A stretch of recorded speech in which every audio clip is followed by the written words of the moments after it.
Thank you ভাইয়া। আমি doctor Mary Rashid. আমি কনসার্নে আছি deputy director implementation and impact হিসাবে।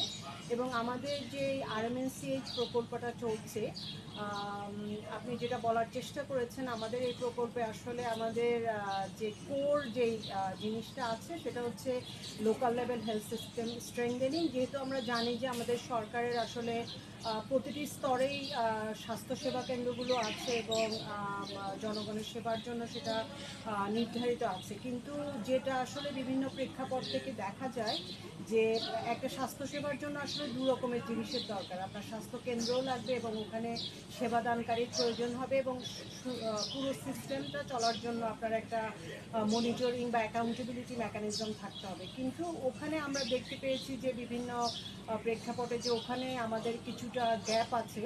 সো এই প্রকল্পের মাধ্যমে আসলে আমরা বিভিন্ন লেভেলে সেই কাজটাই আমরা করার চেষ্টা করছি। যেমন হেলথ সেন্টারগুলোতে আমাদের যে কমিটিগুলো আছে, লোকাল লেভেল যে কমিটিগুলো আছে, আমরা ওদের সাথে মিলে, যদিও ওরা গভর্নমেন্টের অর্ডার অনুসারে ওনারা তৈরি হওয়া, কিন্তু অনেকখানে দেখা যায় যে ওনারা হয়তো সেই মাত্রায় ওনারা ফাংশন